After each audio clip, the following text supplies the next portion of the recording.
Bata pa lang ako, gustong-gusto ko na talagang yumaman.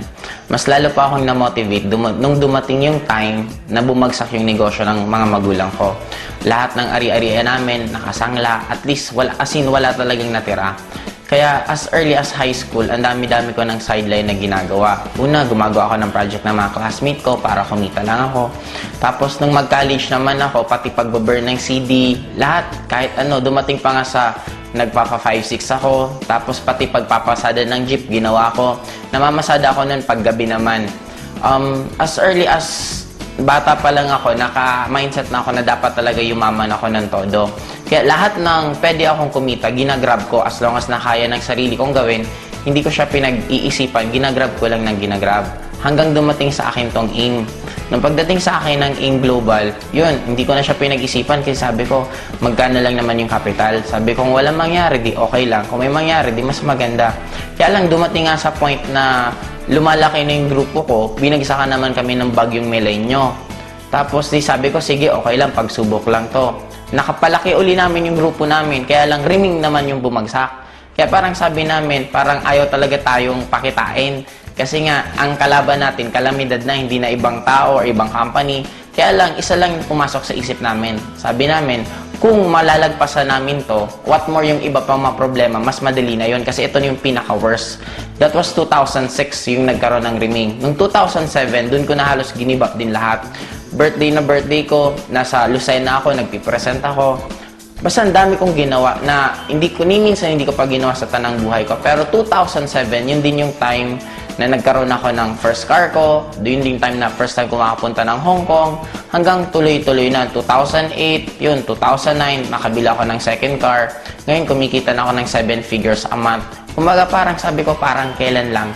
Dati nag-uumpisa kami, parang motor lang talaga dala-dala ko na i-ultimo lahat kong downline, wala din. Ako lang yung may motor, yung motor ko pa hindi pa ganun kagandahan. Kaya wala talagang maniwala sa amin. Pero ngayon, sobrang amazed na ako kasi lalo na dito sa lugar namin, kung mag-i-invite kami ng tao, diretsuhan na talaga. Pag tinanong kami kung anong ginagawa namin, sinasabi namin networking. Tapos, ang good thing ngayon, meron na kaming sariling identity. And by next year din, bibili na ako ng sariling building na doon na namin ilalagay mismo yung opisina ng AIM Global. Kung mga first time in the history of networking dito sa lugar namin, ang dami namin kumitang tao na nagkaroon ng sasakyan and bibili din ako ng resort. Para susunod doon na kayo magkakandak ng training at yung mga grupo ko from other na place, pwede silang pumunta dito para maipasyal ko rin. Ang point ko kasi, iba pala talaga pag kumikita ka ng pera. Darating sa point na halos hindi mo na sa'yo importante yung pera. Ang pinaka-importante na lang sa'yo is yung convenient ng buhay mo. Ngayon, imaginein mo guys, by next year, ang isa pa sa plano ko, bibili kami ng yate. Kasi meron ng parking dito sa amin. Sabi ko nga, talagang lakas ng attraction ko. Kasi inuna muna yung parking ko bago yung yate kong bibilhin.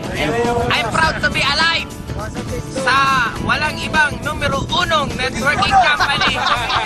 AIM Global ang power. Grabe! And third din po is bibiling ko this coming December is Hummer. Sobra po akong talagang naa-amaze kasi sobrang laki po. Ang halaga po niya sa around 6.8 million. Isang sasakyan lang po.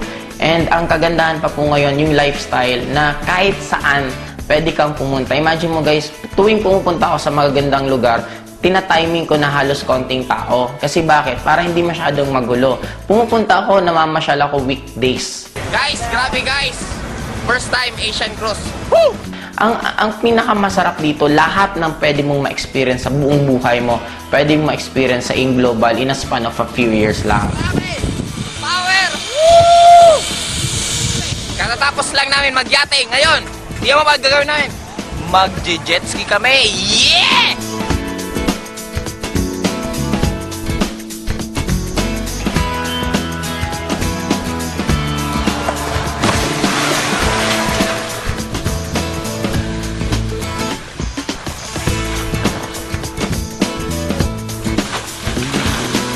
Kumbaga, yun yung nabigay sa amin na buhay because sa desisyon namin na gawin yung AIM Global at trabahuhin. Next year, US kami. Sobrang excited ako kasi Talagang first time ko makakapunta sa US na ni minsan hindi man lang pumasok sa isip ko na makakarating pala ako. Pero dahil sa In Global, binigay nila lahat sa amin yan. Kung meron pa sa inyo nag-iisip, actually dapat huwag nyo na siyang pag-isipan.